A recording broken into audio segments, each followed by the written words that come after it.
All right, everyone. Welcome back. I really appreciate your continued support. You watching and listening, however you're absorbing and digesting the information.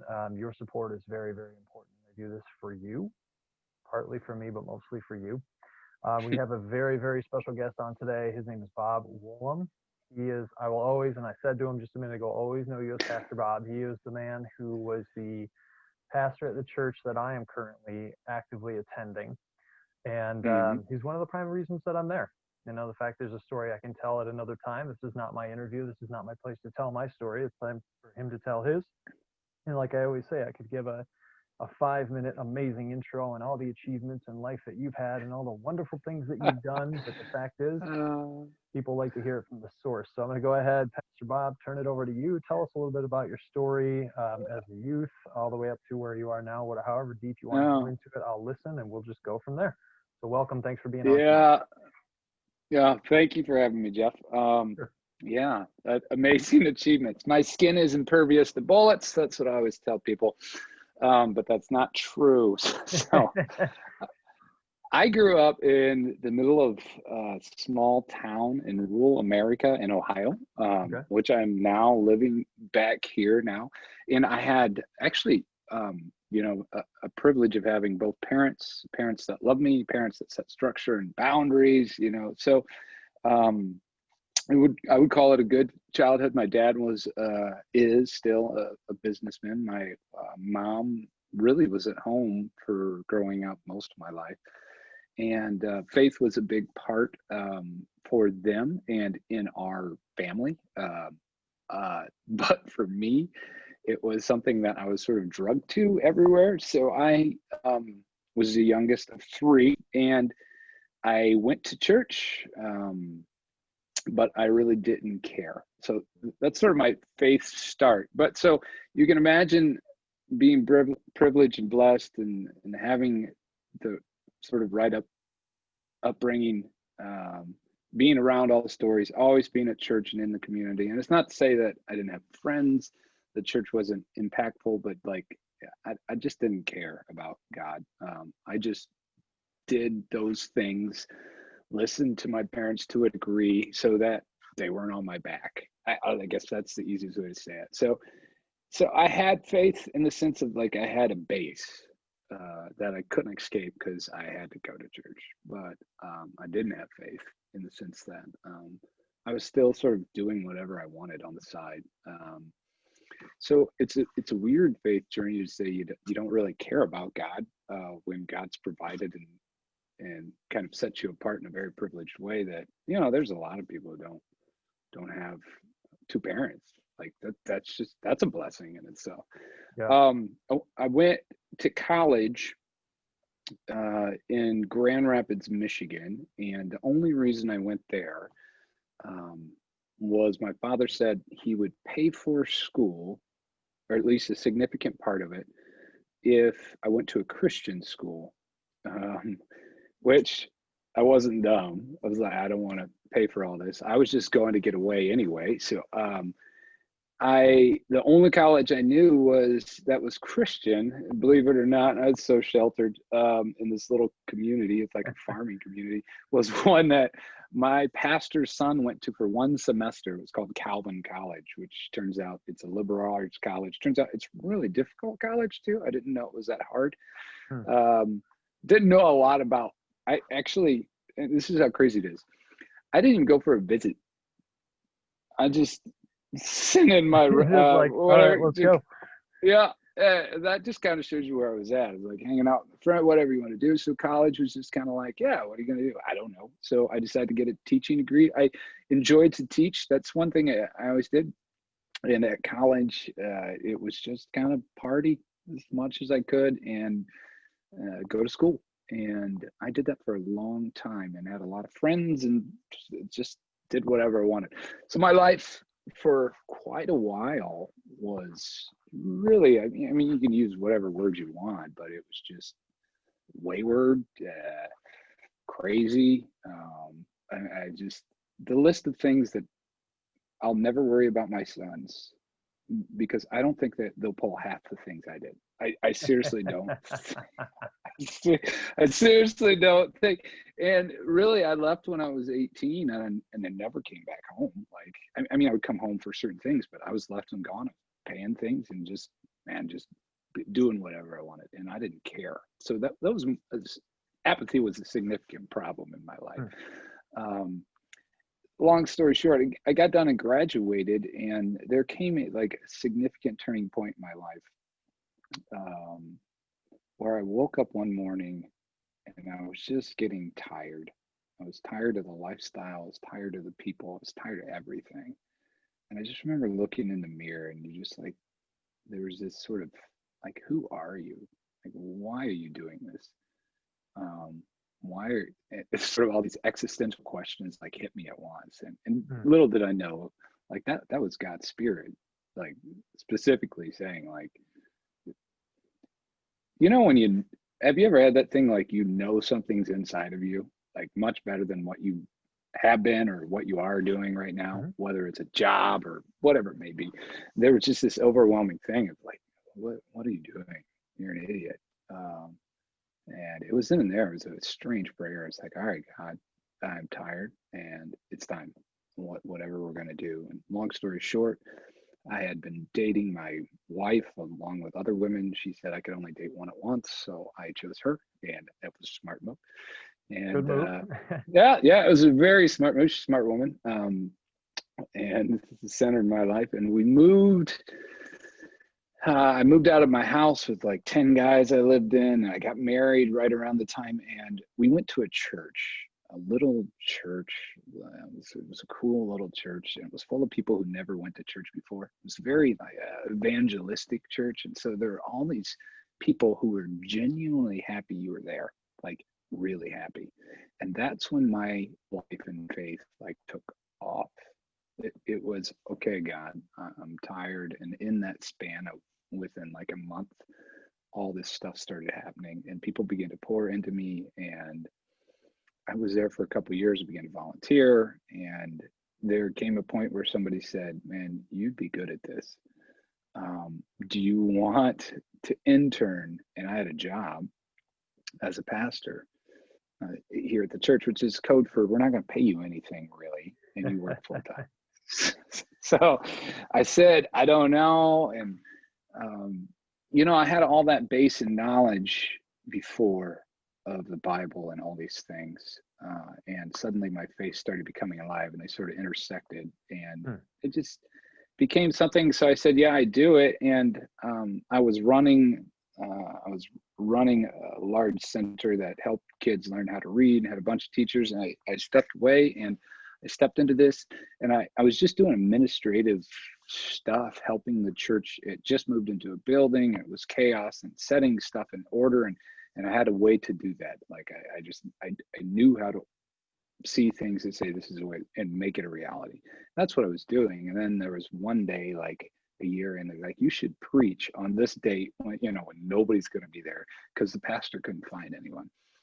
And I said, okay. And I remember preaching that day, and that was it. Like, it was one of these, like, I think I'm supposed to do this, like, do this.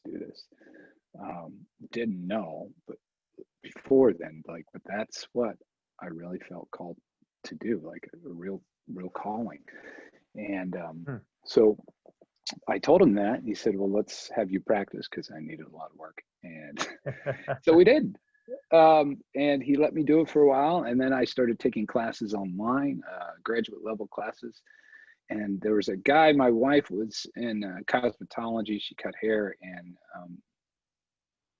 long story short, we began to pray. And I always said, like, for some reason, I was anti-education to a degree.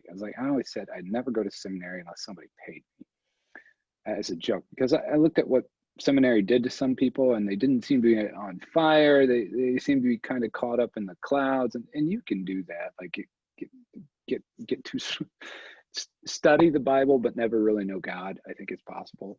Right. And seminary can be a great experience, and it also could take fire away from people. So long story short, I was wrong, but he told my wife basically he paid for my education. I'd never met him. Whoa. Like, ever. And so like, I didn't know what the guy did or who he was. Little did I know the guy was loaded, right? I mean, he was just a wealthy man. And so I emailed him and I just thought, well, I'll just tell him what it cost for 4 years. It's like, well, here's what it would cost. And he emailed back with like a 3-word sentence. Sounds good. Let me know where to send the check. That was it. What in the world? Yeah, you ever heard that one? And so like, it gets better. I'll just go down this rabbit trail because I Yeah, think yeah, let's do it. God has a sense of humor that we don't see, we don't think about. So this man pays for all of my education, um, never meeting me, never batting an eye, just writes a check. Like, who does that to a guy you don't know? My wife cut his hair. That's how. And he was a man who said, "I make a lot of money. I like to give it away, and I like to give it away." Not just to churches, but to people and to things that I believe in. And I believe I should help him in education. So I get to seminary and I have to have an internship at a church. And now I'd been working at a church for 3 or 4 years, preaching, doing that. And they're telling me like all these things, like, you'll get to lead a meeting, maybe say a prayer. I'm like, I don't really, just let me study, take this, like, because I know what working in a church, like 10 hours is 35, like that's what it turns into be.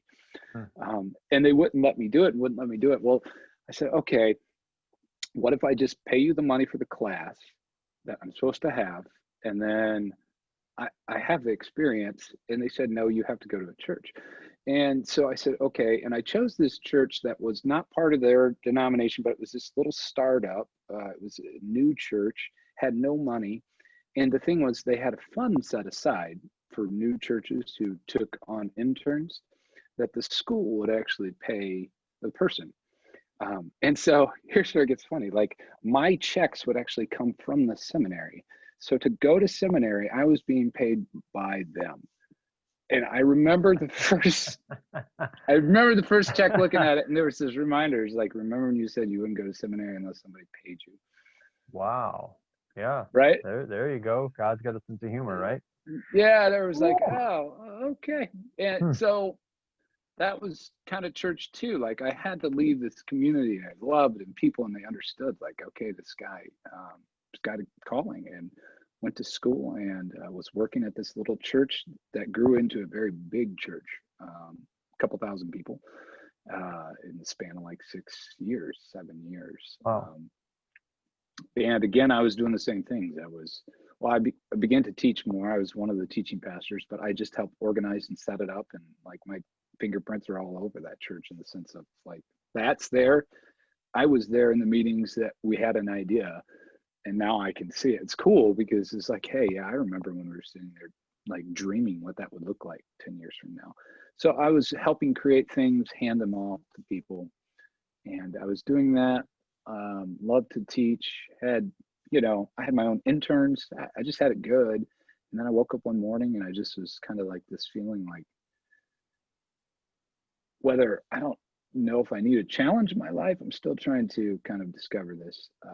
But my spirit had gone, and I don't know how to say it other than that. Like I still loved what I was doing, but I just was not drawn to what I was doing. And I told them, and we talked about it. It's like, I don't know. And there was another little church that had called, asked me to teach a couple times. And maybe it was because it was too easy at the time. Like, when you got people that do all your work for you, and Okay. you're sort of overseeing things. It's not that you weren't working, but yeah, I wasn't in the midst of it. You lose your passion for it. Like you had said, when you see people go to seminary, they don't really have the fire, the passion. They're in the clouds. Were you starting to get that? You were losing the passion for what you were doing?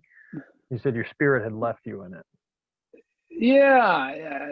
Sometimes I think before people make big moves, I've noticed this. This is always a saying somebody wiser than me said. He said, your spirit moves before your body will. Meaning, like, your heart in it will often go first, because your mind will say, no, you can't leave. You can't do that. You can't make that change. And I found that true. And this is sort of what happened in my heart, was like, I wasn't so much in the clouds as like, it was this thing where I was like, inside of me, I just was not as passionate about it as I was before. And it began to just kind of dwindle. And before, it just kind of turned into a job. you know, like you can go through the motions of a job, and my body was saying, don't leave, it's a good paycheck, it's easy. But something inside of me was saying there's something more, something bigger. And my spirit was calling me to another church. And it was a weird transition because I had known Dan who was a worship leader, and he was at the last church I was at. Mhm. And they called me up. Their pastor had passed away. And in seminary, they told me two things. Don't go to a church where a pastor is there for the long time. Don't be that guy that follows that guy. And don't go if someone passes away. And that guy was there for like 10 years, and he had passed away. So it was an 0 for 2 thing. And Wow. I didn't like the church. But they didn't have anybody who could teach. So they would call me and they said, could you teach? I said, yes. So I showed up one Sunday, and then they said, we don't have anybody for next week. I thought, oh, okay, so there should be some red flags, right? Like, okay, I'll preach next week for you. That's fine. And then it happened again the next week after that. They're like, hey, we don't have anybody who's there.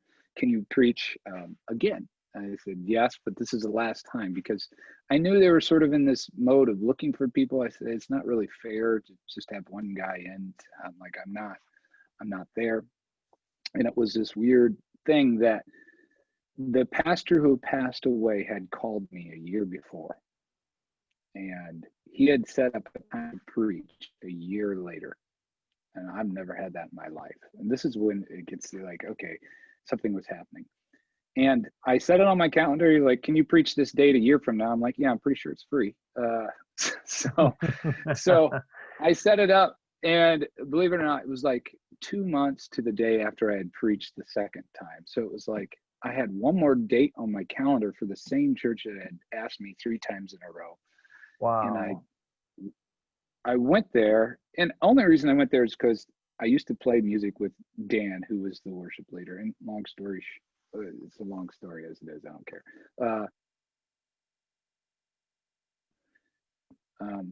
And I got there the third time, and I preached, and they said, we'd like you to be the interim pastor. And I said, do you think you should see my resume first? Literally, that was my words to them. Like, they didn't ask me about it. They just flat out said, we want you to. They never even talked to me. They were in these, like, there was nothing. It was like a cold call, like, we want you to do this. And that was a really weird experience. Like, Wow. maybe I should talk with you guys, like sit down with your elder team or sit down with whoever's in charge. It was, no, would you like to be? So I sat down, and that was 5.5 years we worked in that church. A lot of changes. Went from like, it was basically me full time and a worship leader who was there 9 hours. When I left, there were 12 or 13 staff.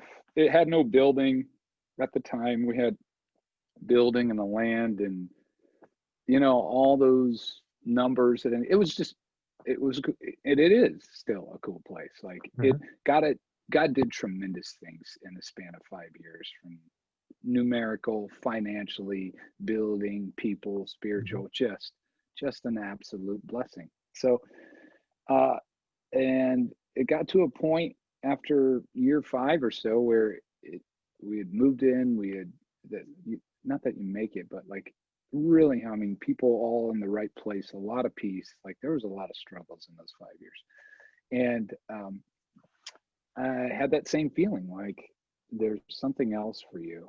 And I've always been one that just sort of leaned into, if I feel God saying something to me, I check with other people, but if he is, I might as well go and do it, because he's really been faithful to me when I do. And that's when I just told the elder team, like, this doesn't make any sense, because like we are where, like, this is really humming. Like this church is really humming. It's where it's just taking steps where it's supposed to be. Staff, all of it, Yep. just great. But I feel like I just need to step away. Like I feel like somebody else is supposed to be in here, and I don't know why. I don't. And there was a lot of discussion. I mean, I was talking to counselors, talking to wise people about like, I don't get this. And they're just like, well, if you feel God saying that, you need to do it. And I had a bunch of other churches call me to say, would you take a job? Would you do this here? Would you do this here? And I'm like, no. My wife actually said to me, and this is what's weird. It's like, I think we should just go back to Ohio. And like, she's not an Ohio girl. It's like, she's not a Wow. country girl. Wow. Not a country girl at all. It's different living in the country than in a city, and especially here to where we were. And I thought, boy, that's odd. So I called up my father, who runs a company. I said, I think I'm gonna move back, and I need a job. Can I have a job if I move back for a while till I figure out what God's asking us to do? But I think he's calling us back here, and it doesn't make any sense. And he said, yeah. And so that was one of the hardest things I've ever done, and I still don't understand it completely to this day. Like, I'm getting clues about what God is doing. But I've been here about 2 years, and inside of that, I sort of been put in charge of a business, running one here while I'm here, going to church. One of the things I've learned, like in the transition, was it takes so much away from you, as everything can, but especially being a pastor, being called, there's so much. And I've found my family, not that I lost my family, but I was never as close as I am now to them. And Okay. so, like, one of the things that I began to learn was how important that balance was, and how poorly I violated sort of their relationship with me, sort of took them for granted. So, long story short, that's sort of the story where I'm at now. I run a landscaping company, and sell hardscape mostly. And hardscape is rocks. I always tell people I just sell rock, as a joke, that I'm selling drugs. And it's been a business that is unique to get into, but it's been fun. And yeah, so there's the long story Thank you. long. Yeah, that was a lot there. So I don't think any of my questions I presented to you through email, we're going to touch on those. We'll see. But I'm curious Yeah, with this, some do. this what you're doing right now, is this the business that you said your father was always a businessman? Is this the one that he's always had, or has he had a series of businesses? Does he still have a series of businesses? Yeah, he's got a series of them. This was one they sort of fell into. So, as an agricultural business, it's a community, and they had a lot of equipment, they did a lot of specialized work. So they have agronomists, and basically, if you want to grow anything, they would be the people that you would go see if you were a farmer. Like, and the main crops are like corn, soybeans, wheat. Those are the main ones. So you want to do that well. You would buy all the product from him. He could actually apply it, put it on your field. So they had all this equipment. They had a couple of agronomists, and they did a bunch of custom work that way. With that, what happened was they also had, with these loaders and trucks and things, and they began to sell stone for people's driveways. That was it. Like, so Like there's a lot of gravel? stone, gravel. Okay. Yeah. Huh. So you might have in the country a gravel lane that led to your house that has a cement pad, and your house is, with a basement, and you shoot hoops outside your garage. But your gravel gets a hole in it, you need some more stone. Well, somebody was saying, man, I wish we could get, it's a rural community, I wish we could get landscape. Well, they had the loaders, they had the trucks, they had all, so they started selling it, and they backed into not really understanding the market that was there for basically anything outside of your home that you want to make it beautiful. They now sell. We now sell. Okay. They had nobody leading it, nobody running it, and and the thing is, it just keeps growing, because it's what you call blue ocean. Like, there's not a ton of competitors where we're at. Hmm. And in fact, even the big box stores can't compete with our prices. So even them, it's easy to outsell them. Okay. And since, like, my two of my nearest competitors are 45 minutes either way. You're left with like, you can sell, that market is there for the taking, in the sense of like, there's a lot of potential possibilities, and it just continues to grow. And they only invested like 10, 12 grand because they had everything there to start it, Mhm. not knowing, and I think companies do this sometimes, not knowing like, whoa, we could do that, and it's really easy to do, and watch this thing grow. And now they needed somebody to actually oversee it. It's to a point where there's people there, um, that need some oversight, and there was no marketing. There's no, there's just, the salesmen need some more training, Okay. like the policies and procedures and deliveries, all of this stuff. It just, um, it needed some help. So it's a side business, in the sense of like, this is this thing that sort of happened, and we're trying to do all this stuff over here. Okay. Can you just take care of this? Like, So this is we what don't you're care. doing. This is when you said, "Hey, we're coming back to Ohio. You got something for me?" He more or less said, "Yeah, we can probably get you in here." Yeah, So this has only and it been a was handful based. of years then. Yeah, well, I think it'd been going on like, the gravel stone stuff had been going on for years, but that was nothing that, it might be, it was very small, and so probably less than 10. Okay. It had been going on, Okay. and it just continually, it continually grows. Now it's to a point where it's a significant chunk of a couple of those businesses, and it's where like, now, how something grows and grows and grows, and you don't notice it, and then you look at a number and you're like, how much? Okay, Yeah. maybe we should actually consider like, how much in sales did that do? And you're like, okay, we should probably put some more consideration to how we're Sure. doing this, if it is that significant. So yeah, so I stepped in, and it's sort of been baptism by fire, Okay. So I'd say that's probably a pretty learning big it. surprise. It sounds like all around, from your father, everybody else involved, you yourself, that calling to move back to Ohio, and all of a sudden this thing is starting to explode, and now it's continuing to, and you're in the right place at the right time. Yeah, You just the managed right to get place, it right going. time. So yeah, this is a Mhm. pretty far cry from getting a teaching degree at a Christian liberal arts college. So I'll say, I mean, Oh, so you left at 18, and you came back for holidays and stuff. You were gone for a number of years. So like you did you meet your wife at Kelvin then? she was my roommate's sister. Okay. Yeah, yeah. Okay. So he said one day, you should date my sister. I'm looking at him like, yeah, no, this could go really wrong if I date your sister. I'm surprised you would say that. So Mhm. that was the beginning, right there. So yeah, So met how her long at were you guys Calvin. So together then? It was a couple years before you got married. Like you had graduated already, or were you still in school?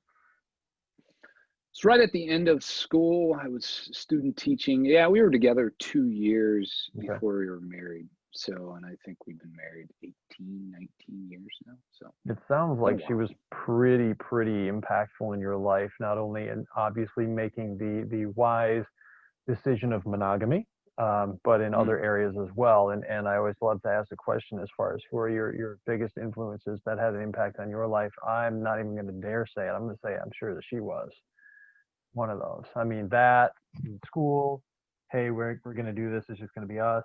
And all of a sudden, I don't know where she grew up. I don't know if she's a big city, New York or Chicago, but all of a sudden you're in rural Ohio again, however many years Hmm. later, and you're Hmm. kind of like, wait, what? So, Yeah. who are some Yeah. other major influences She, for you? she was definitely one of them. Another one, was a guy named, Brian Aulick. He was at the church that I went to be an intern. He was the lead pastor while I was in seminary, the one that really exploded in growth. And he pushed me harder than I've ever been pushed by anyone at any job. Okay. And I don't know why, whether he saw potential, and he was very, very, very, detail oriented guy. He was very particular in nature, and he just began to show me, and he walked right beside me, And even down to the ways and things that I wore on stage, and the message is the medium, and sometimes the medium is the message. And there was all sorts of lessons he began to teach me, and he really, really pushed me to be better. And I hated it at times, and him, and it was hard. And we had really brutally honest conversations, and it was one of those ones where, like, it was a big step, but I always told him, just be honest, talk on it. And he said the same thing to me, where we could be really brutally honest, but in the same sense, together, what we were able to accomplish, what God was able to do through us, like his ideas and just his oversight.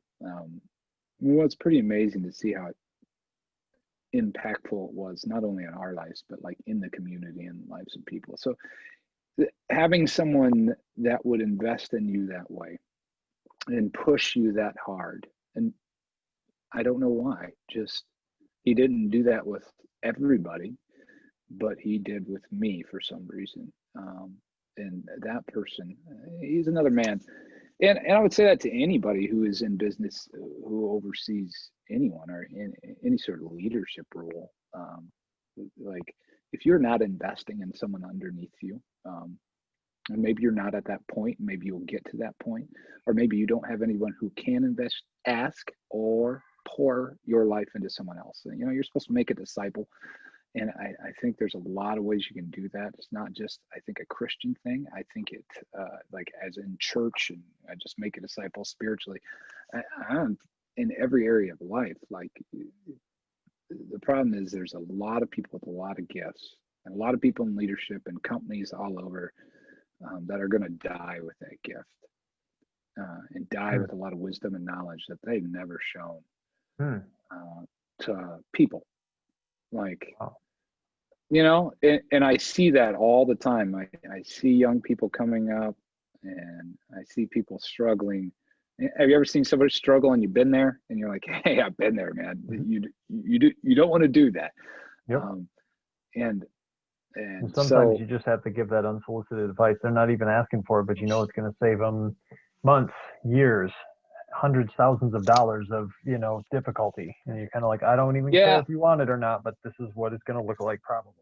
Yep. Yeah. And there's a time, place, and ways to say it, but or, you know, the young people coming up to finding and asking for mentorship, help. You know, there's a lot of people that would love to invest in people. I think a lot of people who have been there, who are retired, it's like, man, teach me what you did or how you did it. You know, I wish I was more humble when I was younger to say that to some people. Me too. So Me too. yeah. Absolutely. I got to ask the question about this man who essentially funded your college here. What's the relationship like with him still, if at all? I mean, is he old enough where he's since passed on, or? No, he has not passed on. It was, and it's never been. I met him once. I've wrote him letters and emails to express my gratitude after a person said, you should do this down the road. You should do this here. You should do this many years from now, so that he understands what his gift has done. So I've done those things, but I'm not in touch with him, like, legitimately. Like, it's just one of those God moments. That's all I can say. Absolute blind gift. Just this thing that your wife knew, and you know, cut it. It's such a random, no other explanation than God thing. You know, some people would argue, oh, coincidence, whatever. There's no coincidence that I've ever met, wealthy, unwealthy, whatever, where somebody said, yeah, I'm going to pay for somebody's college that I have no vested interest in. I have no ROI expected. You know, there's nothing there. Just, I'm going to bless this person. Yeah. That's wow. That's you've got an awesome story that is absolutely incredible on that, man. Just absolutely incredible. You coming back into Ohio, I'm guessing you didn't have a whole lot of experience in what you're doing right now with the selling rocks. Yeah. hardscaping. Like, what did you do to kind of get uh, geared up on that? Like, how long before you moved back and you said, okay, I got 6 months. I need to get every book, every YouTube video, every whatever, get on the phone 2 hours a day. Like, what did you do to prep for that? I think it was partially that. Partially was, I worked a lot as a kid for my father's company, sweeping floors, warehouses. Wasn't that I didn't, I understood the culture going back in. So it wasn't like this completely foreign thing I was going into. Like, so that's a blessing when you're like, I don't know what the company's like, how to talk, what to, So I knew that part in the sense, like, I understand what they do and how they do it. I sort of understand this in the sense of, like, I'm part of the family, so I hear things. So I had a base, not a great base, but I had a base. Mhm. And so, yeah, it was a lot of that, a lot of reading, just YouTube, reading, calling people, sitting down with, uh, you know, when you get there, sitting down with people and say, explain every financial, explain how we get here, hours of just taking home spreadsheets and looking at them and saying, okay, how does this work? Why is this way? Just asking a lot of annoying questions to everybody, to people who sell it. Well, why would you do this or say this? Why do we do it this way? Trying to just say, okay, how does this thing work? And then talking to some of your quote competitors in the sense of just saying, what do you see? How did you do this? How's it work where you're doing? What's successful? What's not? And because they're so far away and because their clientele base is even more different than mine in the sense of they're closer to the larger urban area, one of them, and I'm more rural, uh, very open and welcoming to questions, conversations, sitting down. Good. So Yeah. it's just a lot of, and I'm still learning in that sense of like, oh, that I didn't know we did that. I still get that. It's a lot less frequent now, but it's a lot of that and a lot of saying I don't know, but I'll find out. Mhm. Sometimes it's not hard for me anymore. Like the older I get, the less I don't care about what people think about me in the sense of like I gotta have all the answers. I was wound pretty tight for a while there. But it's easier now for me to say I don't know than it's ever been because I don't really know, Mhm. and it's okay. So that's the thing. You got to learn to do that. Just Sure. if you don't know, okay, find out and tell people I don't know, but I will find out, and I will. People they don't. They're really warm and accepting when they say, "Oh, okay, he doesn't know, but he'll let me know." That's the key right there, because I feel when I was a young salesman, and maybe you've experienced that, when you do make something up that sounds good, and then you're like, whoops, I was 180 degrees in the opposite. They call you out if they know, or they find out the next day, and you're like, oh man. And then you got to swallow your pride, go back with your tail between your legs. And I found out the exact same Yeah, thing not all that long ago. It's like, I don't know. I'm going to get you an answer though. So, and yeah, I think I said that twice today when I was talking to people. yeah. There's things And I that come think up that, you get so worried about losing a sale or looking yeah, professional or looking like what you do, but you'll still run into times where you're like, I don't know that answer. Even the people who've been in it, I've called people with questions like, I don't know. hmm, And you're like, oh, okay, that's comforting. You've done this for 20 years and you don't know. sure. So I found it, when people can, there is a level of trust in that sense of someone being that honest with them, like, and they sort of drop their guard. They're like, oh, okay, it's not always, but it has been an odd experience to tell people that, and I don't know why we're so worried or afraid to tell people you don't know, like what it will present. You could speculate all day, but I dare say it's ego. You don't want Yeah, to look like you don't know because you're supposed to be the quote unquote professional. Even if you've been doing it for 6 months, so you want them to think that you know more than they do, or more than what you yep, actually know. Maybe that's what it is. So yeah, who knows?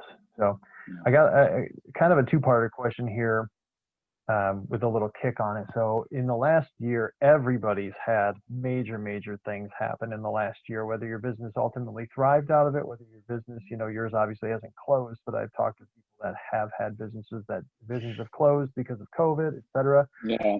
globally, locally, whatever.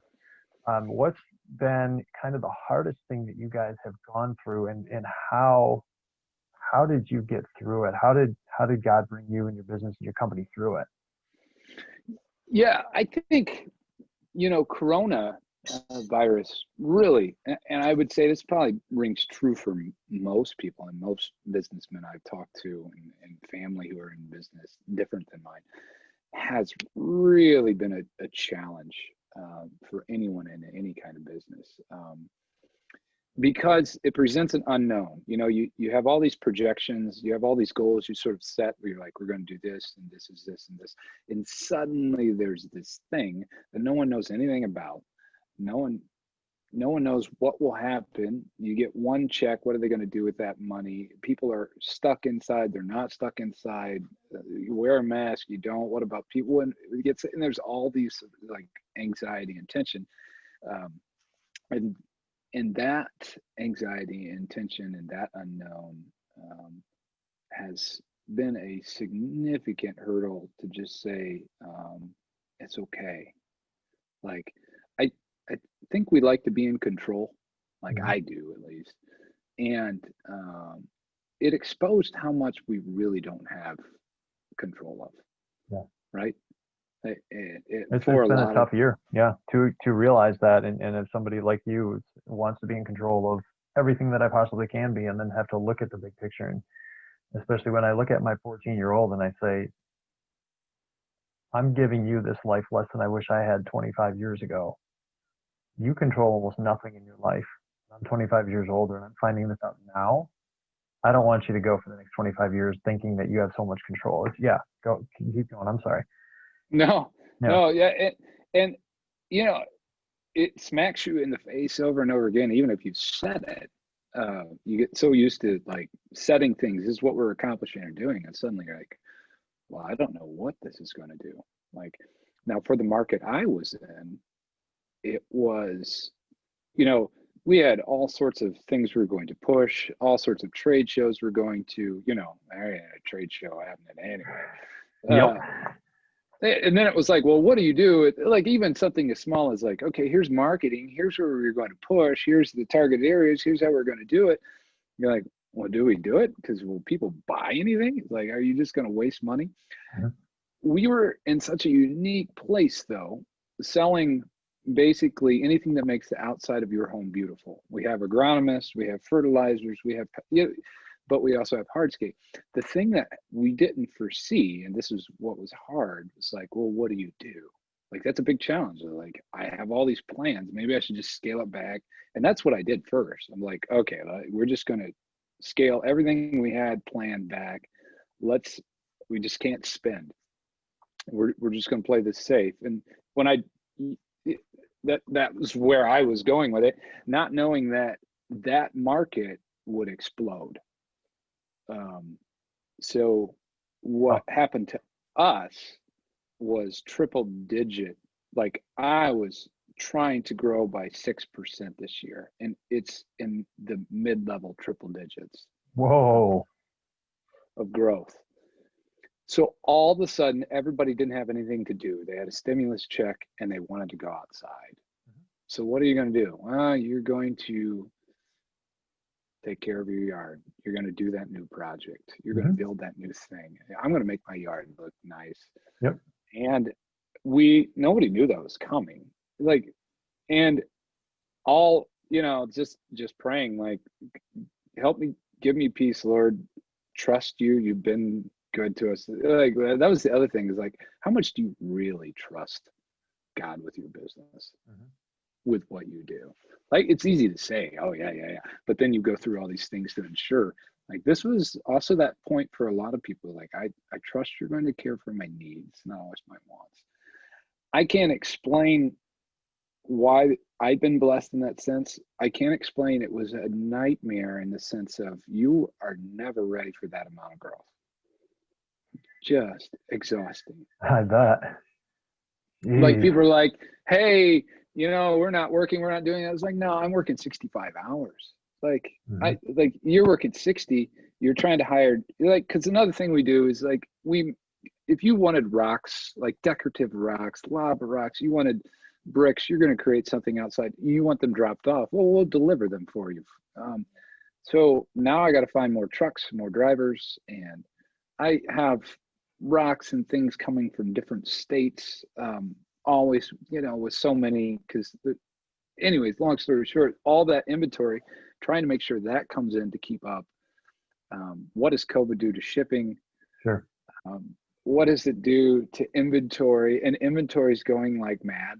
Like it's always gone, and all of a sudden, do you have drive? Yeah, it was a lot.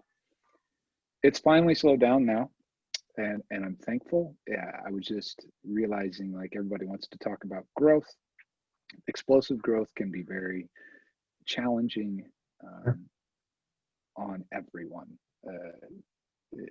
It tests your ability to have patience, in the sense of you're tired.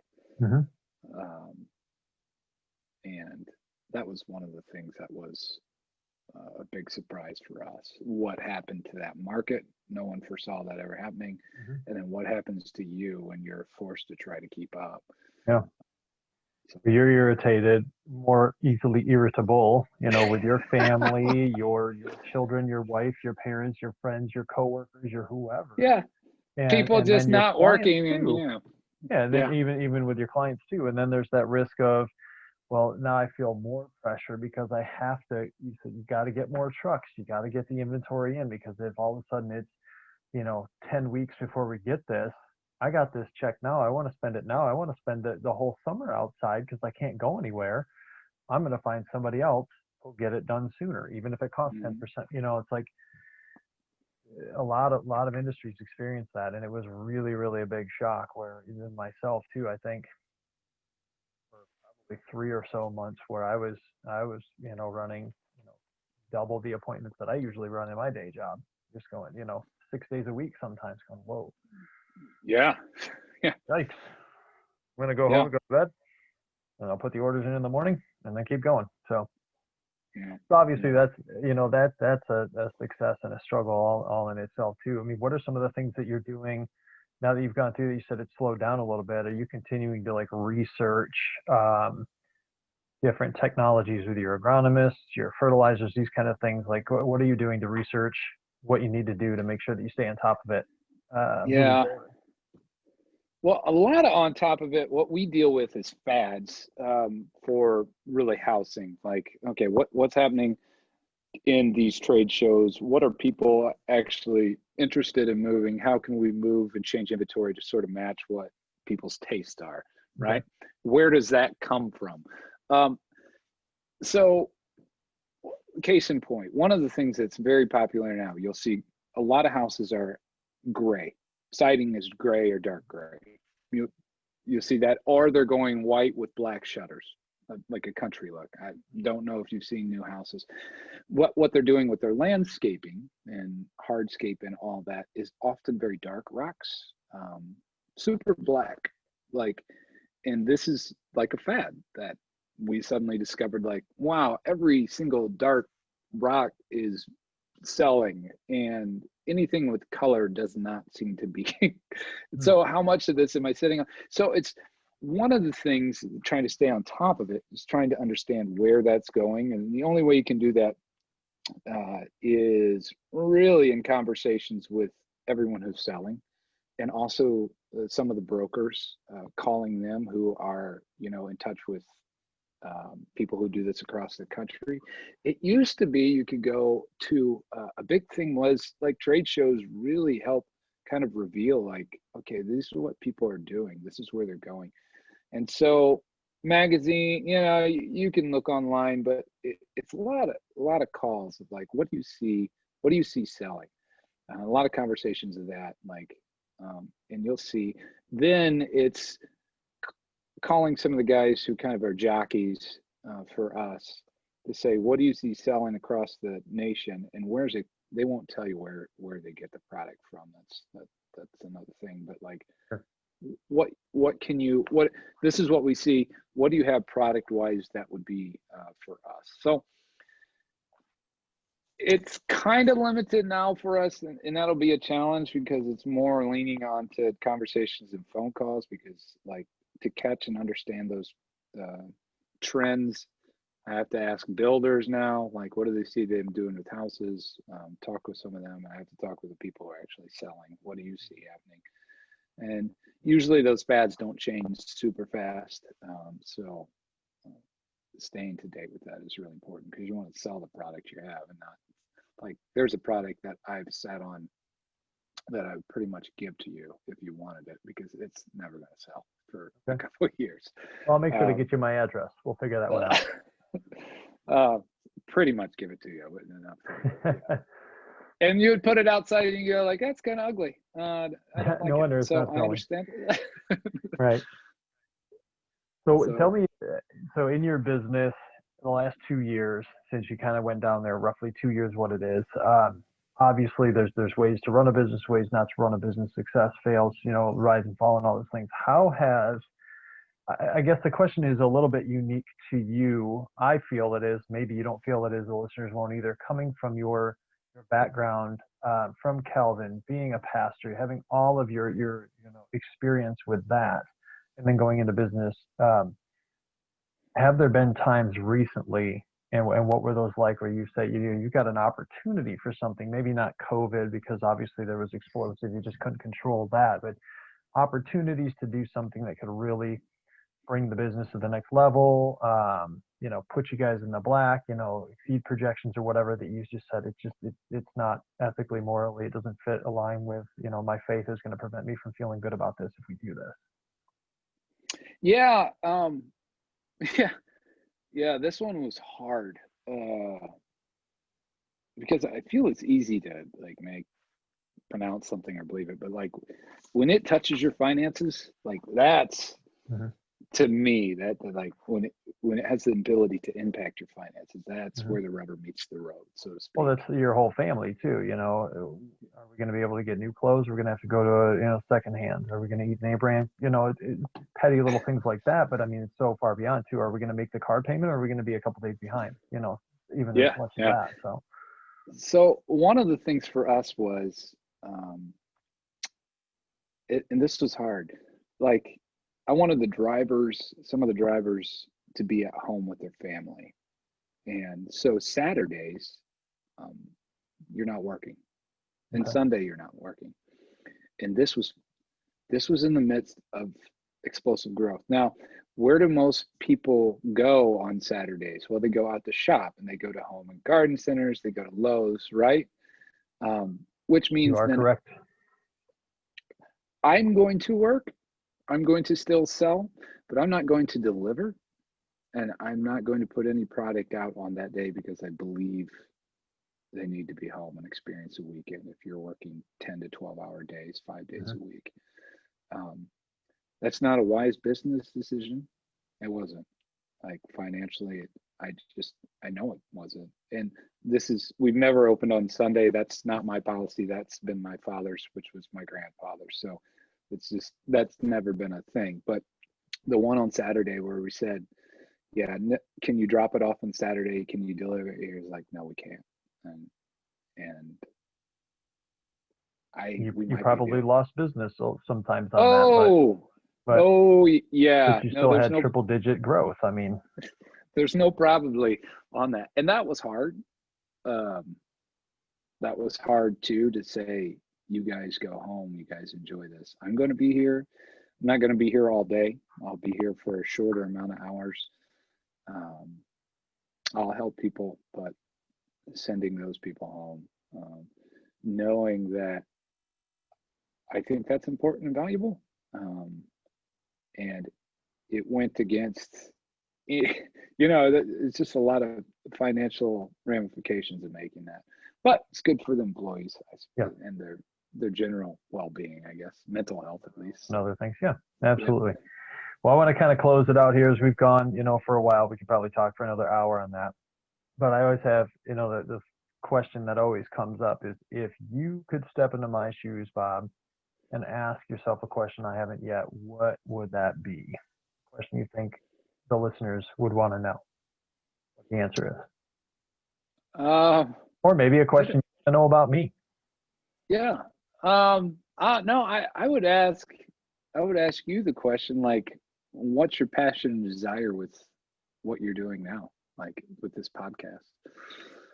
Well, I'll answer that because we've talked about it ahead of time and nobody's asked me that yet. And I'm going to ask you the exact same question with what you're doing. This was not something that I was a boy and said, I want to be a famous podcaster someday. The term didn't exist when I was a child. The term didn't exist 10 years ago, and it was Hmm. something that I never really said, I'm going to put my voice. I've never enjoyed my voice. Never. No, it's Whether it's nice. You should enjoy singing. it. Thank you. I appreciate that. I've always thought it was really nasally. It never made sense, to me and these kind of things, which is why I picked up the guitar and that was my instrument rather than singing.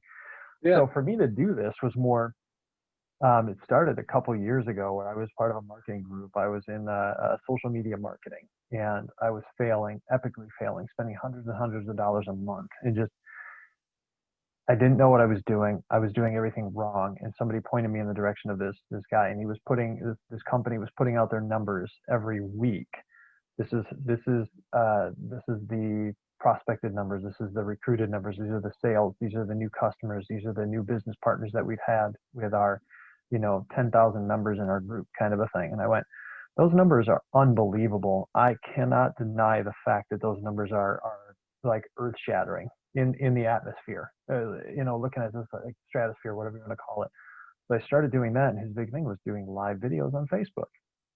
Live videos. People get a chance to hear you, see you in your environment, get to know a little bit about you, hear your voice, rather than just see you post something. And you get to talk about things that you might have an interest in, you might have some knowledge in, share that with other people. Because at the end of the day, public speaking as a pastor, I'm sure you've heard this, is more people fear public speaking than they fear death. And then for Hmm. you as a pastor and other pastors to get up there at least once a week and do that, it's really it's different because you can't really see your audience, but it's not because you're exposed to an audience of potentially, tens of thousands, depending on how many friends and what groups you're in, kind of a thing. And that was Hmm. terrifying. And then once I did one, like, all right, I can do the second one, I can do another one. And there was a challenge at one point to do a topic that you have no knowledge of. And I couldn't remember the last time I did high school algebra. So I had to do a high school algebra video, a 20-minute video on that. And my son was the closest Oh, thing I had to it. And at the time, he might have only been in seventh grade. And I said, well, we're going to do middle school algebra then. And I'm like sweating bullets. I got a nice shirt on, I'm buttoned down, and he's sitting there laughing at me because I'm like, I don't know where X goes. So just the going through that was more of like, okay, I can do this. I can do this that so many people fear. And then I had an experience a year ago. I was just doing this, sometimes daily, sometimes 3 times a week. And then I was with, I had a partner I was dating for just a hair under 4 years. And that relationship came to an abrupt end. And this is the woman I thought, I'm going to marry this woman. We're going to have a life together. And then when that ended, it was not my choice. It was not my design. It was a matter of like, I felt completely out of control. And I started talking to a really, really close friend of mine who's very, very strong Christian. He's already been on here. He's the first episode. Um, and I asked him if he knew any faith-based business podcasts, Christian business podcasts, because I was listening to a ton of your business podcasts, your hmm. inspirational, that kind of thing. And he said, I really don't. When are you going to start yours? And I kind of thought he was joking. And I said, yeah, next year on my birthday is when I'll launch it. And I've got 14 months to go at that point. And I'm kind of like, maybe I'll forget about it. Maybe he'll forget about it. Well, apparently I'm kind of dumb because I put it in my Google Calendar for August 1st and it hit me August 1st and it said, start putting together your Oh podcast. no. And I just went, oh man, like I had enough. God was looking down. Tim was looking at me and he's like, you got to do it now. Like it's in there. It hit you and you're going to hold yourself accountable. You were accountable enough last year to do this and you got to stick with it now. And I called him up and I was like, hey, remember that little thing that you told me about last year and you asked when I was going to do it? And he's like, no, not really. And I went, oh, crap. Now I called myself out. So now I'm talking to him about it. He's remembering it. So I'm like, well, now I guess the ball is rolling. So it was just something that he just asked me a question and I could have said, haha, no, not going to do it. And I just had the idiocy to say, I'll do it next year. And here we are, and now we're talking and we're learning about you. I'm learning a lot about myself, my own Hmm. um, decades of running away from God. Like you had expressed early on in this, is you didn't really care for God. You didn't really care about God. I spent years running away, trying to get Hmm. away, and then as circumstances would have it, just here I am doing this. You asked me 5 years ago if I'm doing this. I talked to my parents, and they're like, "We don't even know who you are sometimes because the person you were for 2 decades is like so different than who you are now." And I Hmm. looked at some friends from high school, and they're just like, "Wait, what are you doing? You're involved in what?" And so it was one of those things that just came up. So there Yeah. was no real passion or desire or immediate need to like, like I need this, like I need to breathe. It just happened, and it started moving so quickly. I had to run to catch up, and here we are. Yeah. So my That's question to awesome. you then is the exact same thing. Like what drives you, and what is your passion for what you do now? I mean, obviously you didn't, 2 years ago you're like, I'm gonna go back to my hometown and I'm gonna sell rocks. Yeah.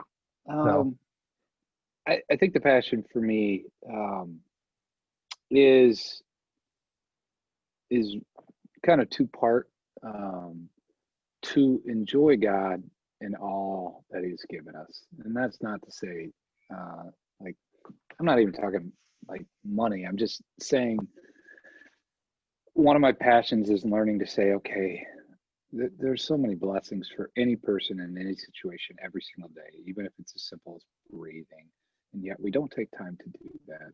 Like God's given us so much, and so part of this is learning how in the midst of this day to enjoy all that's around me, the creation, the family, the work, all this, and see it as a gift.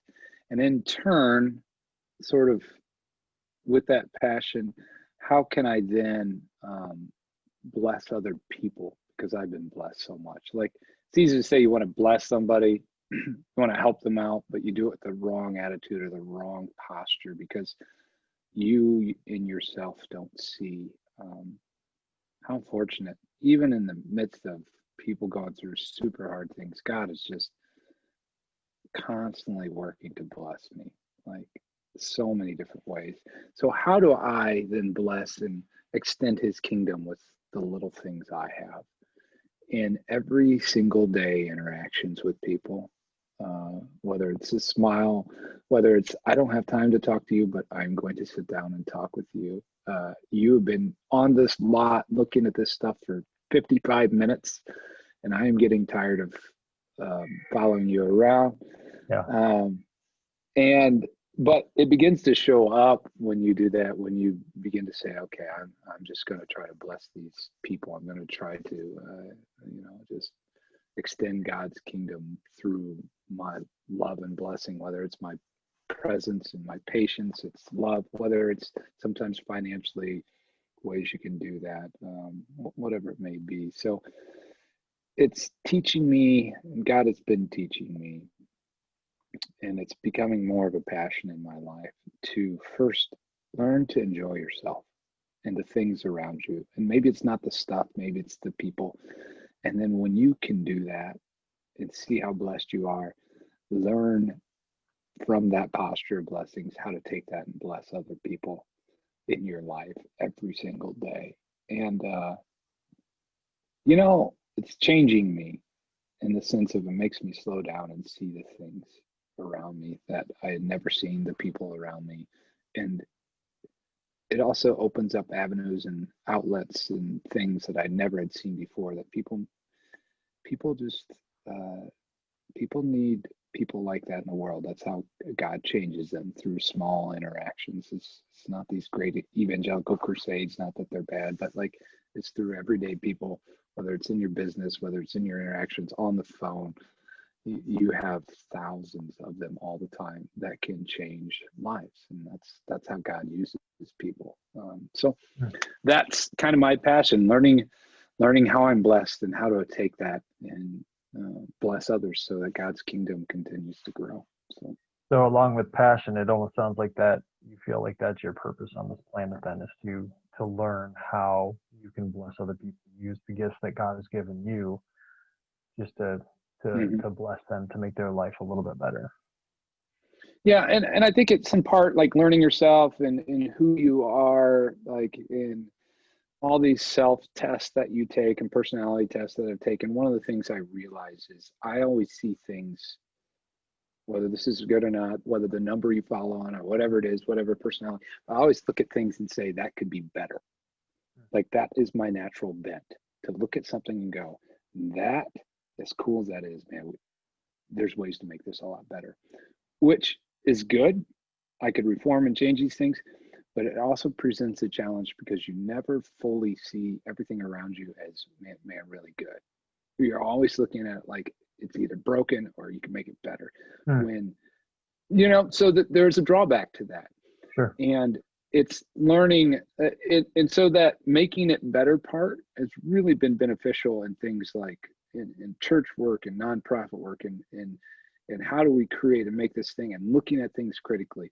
But it also has had its drawbacks in my life, in the sense of like, that's a great strength, it's a great weakness, in the sense of you haven't really fully enjoyed everything because you're always looking to say, how does this get better? How do we do this better? Like learn to, in the sense of like, how do you become a person of purpose who sees the goodness in everything around you, and that it's good enough? Like in that same sense, and that's a delicate balance. I fail at that a lot. Yeah, but that's what I'm learning. Yeah, that it's good enough is a tough one that I struggle with too. And sometimes I've noticed for people, it's not a matter of just it's good enough, but it's getting deeper. I'm good enough. Taking it to that level. So I don't know if you want to talk your business, specifically what it's called, where it is, but I always ask, well, how do people get a hold of you? If somebody is inspired by this and they want to get a hold of you. Somebody hears this and they're like, where is he at? What part of rural Ohio? How can I buy rocks from this guy? Legally, I might add. Legal rock. How do we get a hold of Bob? How can we reach him? Are you on social media? You guys have a website? You want to give out a phone number? I mean, I'll post this stuff too, but I think the easiest way to get a hold of me, you can call me or email me. I mean, I have a website, but it also has a couple other businesses on there. So that's one thing that sort of I'm working on recreating. So email me at bob.wollam@gmail.com. That's the easiest way. It's the one that goes to my phone. I can look at it and respond quickly. Or you can call my work at 419-596-3896. So just ask for Bob, and if I'm around, I'll pick up. So cool. And what's the business called? Care to share? The business is called Wollam Landscaping. It's just real original. It's hard, you can't call it like Central Ohio and then you guys move to Pennsylvania. It doesn't work that way, but I get what you're saying. Yeah. And the other part of the business is called Wollam Agricultural Center. It's on the same lot. Basically, that's sort of how we fell into it. We had a loader, we had some trucks. Let's try to sell something, and realized it sold. So awesome. There's stuff going on all the time. So well, Bob, what do you have? Do you have a favorite Bible verse, favorite part of Scripture? Maybe you have a couple of them that you just love to read. You read them every day. Your day is really, really tough, and you come back to that, and it just brings you back to a place. I mean, you got 1, you got 2, you got 10? 1, 2, or 10? However many. At least one. At least one. I studied the Bible for 15 years. I probably would read 3 or 4 hours a morning. But one of the ones that has been impactful for me is in Ephesians. And it just talks about being made alive in Christ. And I got to find the actual verse here.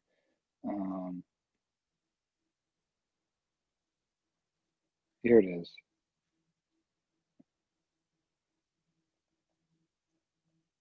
Hold on. It says, consequently, you are no longer foreigners or strangers, but fellow citizens with God's people. So Ephesians 2:19, build on the foundation of the apostles and prophets of Jesus Christ.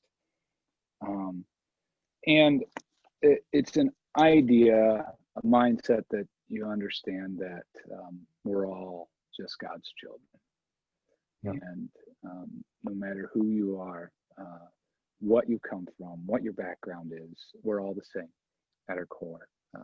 Once we come to him, that's how God sees us, as his children. That's how we're supposed to see other people.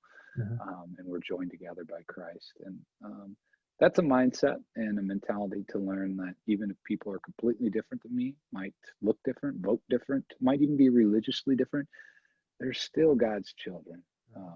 And it's just been just sort of a transformational thing to me to understand that I am not what I vote. I am not this. I am not that. I'm at my core God's child, which means I'm loved. And my seminary, one of my seminary professors always told me, it's not hard to make people believe there is a God, but it's hard to make people believe that God actually loves them. And I found that true. Wow. People will believe, yeah, there's some sort of being or creation, but people have a hard time understanding, man, no, that God loves you deeply. And it's been true in my life. I knew there was a God, but it took a long time until I was standing in the mirror and sort of invited God back into my life to realize, man, he sees me as his child and he loves me. I mean, what would you do for your kid? Anything. Yeah. For your son. And so that's why that verse for me has been pretty impactful. So that's awesome. I really appreciate that. I thank you for sharing that. That's Ephesians has come up a lot for me in the last 2 weeks, and 6 months ago I couldn't even tell you what it was. That there's a book in the Bible called Ephesians, so that tells you a little bit about my journey and how fresh that is. And this is sometimes I feel underqualified to be doing this, but just follow God. I am man. called. Just do it. Yeah. And that's what I'm doing. So I'm going to go ahead and clip the recording here. Again, thanks, Bob, for being on. I really appreciate reconnecting with you after this time. And I appreciate it. It's been absolutely fantastic. Thanks again. I hope you have a wonderful night. Everybody for listening, watching. Have a great day. Yep. Talk to you soon. See you guys.